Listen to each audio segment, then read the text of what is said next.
So I have been on a bit of a witchy kick the past month or so and have been consuming a lot of books involving witches.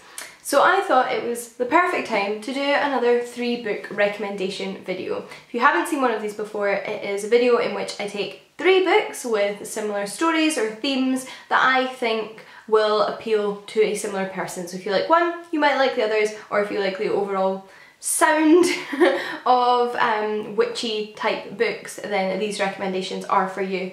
All of these are quite unique in their plot, they definitely differ from one another, but like I said, they all somehow involve a kind of witch storyline, and they're all targeted at a young adult audience. Although obviously I think anybody can read them and enjoy them. One of them is a book that I recently reread, and the other 2 are very recent reads for me, and I have enjoyed all of these books, 4 stars or above. So without further ado, let's get into the books, shall we? I'm going to start with the one that is a reread for me, and this is Book of Shadows by Kate Tiernan. This is the first in Kate Tiernan's Sweep series, as it's now known. I have really old UK editions which were originally published as Wicca, but you'll find them now under the Sweep series, and you'll also find them bound up in 3 books at a time because each book is under 200 pages, so this way with the bind ups you're getting something around more the 500 odd page mark, which is a bit more substantial. And these were some of my favourite books as a teenager. They were definitely in my top 10 books of all time when I was a teenager, and they are one of my favourite young adult series of all time. So I decided after filming my favourite young adult books that I would give these a reread, and I mean these as I have sped through the first 8 in this series of late and have enjoyed them pretty much as I enjoyed them the first time around. This book series follows Morgan, a teenage high school student in the US who meets for the first time a young man called Cal, who moves to their school and discovers Wicca. Cal and his family practice Wicca, it's their religion, so they consider themselves witches, and this is Morgan's first introduction to the religion, having been brought up Catholic, and she feels an instant affinity to Wicca, and Wicca too seems to have an affinity to her, and she seems to be quite adept at it, a natural, shall we say.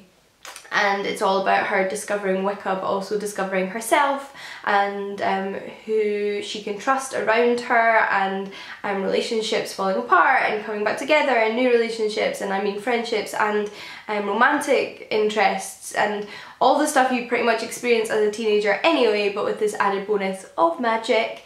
And I love these books. I love the characters, I love the mixture of themes, I love that it's so magical yet set in a pretty ordinary setting, and it just is a magical reading experience. The writing's quite simple, nothing incredibly literary, but just really encompassing and has you fully immersed in the world. So I love this series. A few weeks before I decided to reread the Sweep series, I read Hollow Pike by Juno Dawson. This is a mixture of a little bit magical, mystical, surreal, with a bit of a thriller. It again is set in a contemporary secondary school setting, although this time in the UK, and our main character has moved to a new school, having left her own school because of what appears to be bullying, and is obviously a little bit of an outsider. She doesn't know who to be friends with, and there's 2 main groups that she is kind of torn between. There's the really popular crowd who's led by quite a vicious young woman who if you get on the wrong side of, you're not going to be happy, or there's the kind of odd crowd which is made up of 2 girls and a boy who lots of the other students call witches. So she's navigating these 2 groups and making new friends, and is very drawn to the outsiders, having experienced a lot of vicious bullying at her old school. There is then, however, something that turns everything upside down, and that's a murder. And this book follows our main character Liz and her new friendships, as well as who was behind this murder. As it turns out, this murder was a little bit ritualesque, and everyone's wondering if witchcraft is at play here. And it's all about finding out who the murderer is. Liz and her friends get really caught up in trying to figure out the murderer, as well as the strange feeling that Liz has in the back of her mind that something else is going on. This one is also a standalone if you're not in the mood for a series. Most recently in my witchy kick, I just finished The Graces by Laura Eve. This is the first in a series. I'm not sure how long the series is going to be, and the second one isn't out yet. It's out in January of 2018. So there's a lot still to uncover with this one, but a lot still happens in the first one. And this one follows our main character, River, who again is the new girl at her school. She has been there for a few months now and is absolutely fascinated with the same group of people that everybody else in the school is fascinated, and those are the three Graces, who are siblings that attend her secondary school in the UK.